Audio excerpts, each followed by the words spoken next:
지연이는 장애와 문제행동이 있는 부모님 밑에서 자랐습니다. 어머니는 고아의 정규 학력이나 자격증도 없었고 아버지는 알코올 중독자였죠. 아버지의 주폭을 피해 어머니와 지연이 동생은 달아났지만 어머니가 사고를 당해 정신장애 3급 판정을 받습니다. 지연이네 가족은 절대 빈곤 상태가 되죠. 하지만 지연이는 오히려 절박한 상황을 큰 동력으로 삼고 어머니에게 큰 힘을 얻습니다. 어머니는 병세가 심했지만 웃음과 희망이 넘치는 분이고 정부, 사회단체, 종교단체에 적극적으로 도움을 구하셨죠. 어머니의 강인함, 에너지가 아이들에게 어려워도 긍정적으로 살아가는 중요한 삶의 태도를 가르쳐 준 것입니다. 물론 가난이 부끄러운 적도 가족이 부담스러운 적도 있었지만 지연이는 잘 극복해냅니다. 정말 대견하죠? 지금은 결혼도 해 자신의 가정도 꾸리고 어머니에게서부터 정서적인 독립도 이루었다고 나옵니다. 가난하더라도 외부의 도움을 적극적으로 받고 본인의 충만한 의지와 자존감으로 한 가정을 이루게 된 정말 긍정적인 이야기였죠. 수정이네는 오랫동안 기초생활 수업과정이었습니다. 아버지는 집에 들어온 지 오래였고 어머니는 공황장애를 앓고 계셔 생계를 꾸릴 수 없었죠. 수정이는 1살 터울인 언니에게 의지하며 웬만한 친구들은 수정이 가난하다는 것도 모를 정도로 밝고 모범적으로 학교 생활을 했어요. 수정이는 유치원 교사가 되었고 자신과 언니가 번 돈으로 대출을 갚으며 착실하게 잘 살면 될 거라고 생각했죠. 하지만 안정된 직장을 얻고도 가난에서 쉽게 벗어날 수 없었습니다. 교통비, 학비, 월세, 어머니의 병원비, 심지어 어머니의 금융사기 피해도 있었죠. 아이들이 돈을 벌기 시작하니 어머니의 생활 패턴도 바뀌게 되는데 그것마저 돈을 모으는데 문제가 되기도 합니다. 취업 이후에도 가난은 쉽게 탈출할 수 없는 수렁이었습니다.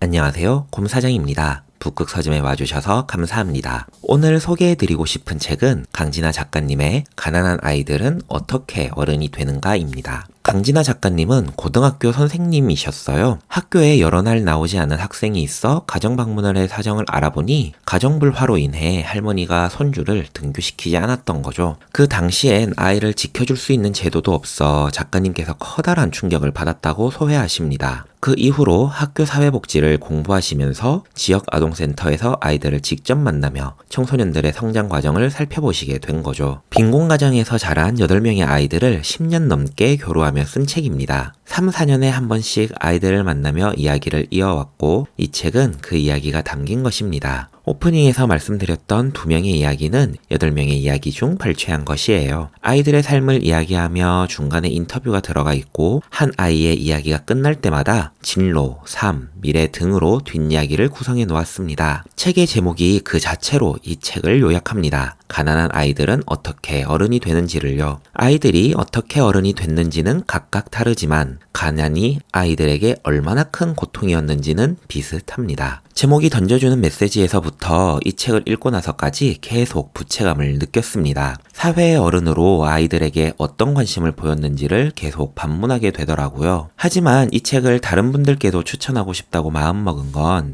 이 부채의식을 공유하려는 건 아닙니다. 다른 이유가 있는데요. 이를 말씀드리기 전에 표지부터 함께 살펴보실까요? 오랜만에 아주 의미를 모를 표지입니다. 도통 무슨 의미인지 모르겠어요. 하지만 표지의 질감이 엄청 거칠고 회색빛에 하얗게 구멍 뚫린 듯한 디자인이 가난을 단순하게 디자인으로 만들면 이런 느낌일까 싶습니다. 꼭 책의 내용뿐만 아니라 책 뒤에 적혀있는 추천사들은 그 자체만으로도 훌륭한 텍스트입니다. 제목이 곧 메시지라는 은유 작가님의 글이나 몰랐다면 알아야 하고 안다면 외면해선 안 될 목소리라는 장희로 기자님의 추천사도 참 좋습니다. 물론 은유 작가님의 글이 오른쪽 정렬, 장희로 기자님의 글이 왼쪽 정렬된 이유는 잘 모르겠어요. 정렬해서 나열했어도 괜찮았을 것 같은데 말이죠. 앞뒤로 정말 어떤 의미인지 모를 표지는 아주 오랜만입니다. 그래서 이 책은 디자인을 보시기보단 책을 직접 잡아보시고 표지의 질감을 느껴보시면 좋겠어요.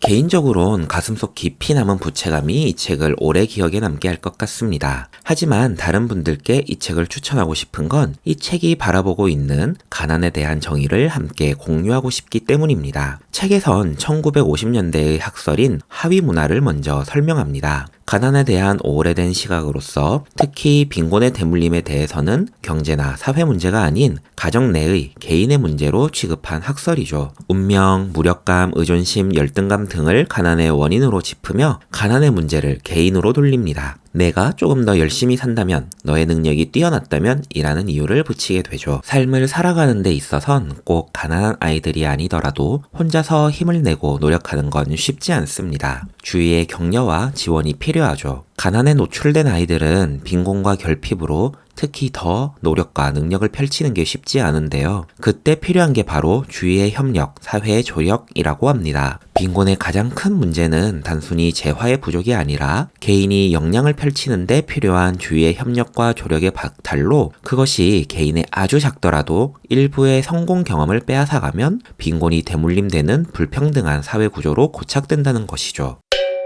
가난은 사회가 함께 돌보아야 하는 문제라는 인식, 오히려 세대를 이어 대물림되는 빈곤은 사회 전반에서 구조적으로 만들어지고 있다는 말이 무척이나 인상적입니다. 물론 이제 가난에 대한 사회의 담론이 가난은 사회 문제라는 걸 안다고 말할 정도로 성숙해졌다고는 생각할 수도 있습니다. 하지만 얼마나 빨리 해결해야 할 문제인가에 대해선 서로 이견이 있을 수 있죠. 이 지점이 제가 이 책을 많은 분께 소개하고 싶은 이유입니다. 이 책에선 빈곤을 빨리 해결해야 한다고, 이 빈곤이 청소년, 청년 세대를 좀먹고 있고 이건 우리의 미래를 파탄낼 거라고 이야기하거든요. 이 책에서 소개하는 8명의 아이들의 사례를 보면 가난하지 않았다면 훨씬 더 빛이 날 수 있었을, 가난하더라도 정확한 지원만 받을 수 있었다면 훨씬 더 빛이 날 수 있었을 아이들의 이야기를 보면 빈곤에 대한 인식이 훨씬 심각해지는 걸 느낄 수 있었습니다. 아이들을 긴 시간 동안 심층적으로 만나온 이야기 덕분에 반복해서 나오는 빈곤은 기본적 역량의 박탈이라는 문장이 더욱 무겁게 느껴지는 것일 수도 있습니다. 가난한 아이들은 어떻게 어른이 되는가에 대한 이야기는 여기까지입니다. 사실 모르진 않았던 이야기였던 것 같습니다. 빈곤은 사회 시스템적인 문제고 그 속에서 많은 기회를 놓치고 있는 아이들이 있다는 것도요. 하지만 실제 아이들의 이야기를 보면서 그 속에서 힘들어하는, 그 속에서도 빛이 나는 아이들의 이야기를 보면서 무척 생각이 많아지는 책이었어요. 다른 분들께도 꼭 추천해드리고 싶은 책입니다. 함께 해주셔서 감사합니다. 다음에 또 만나요.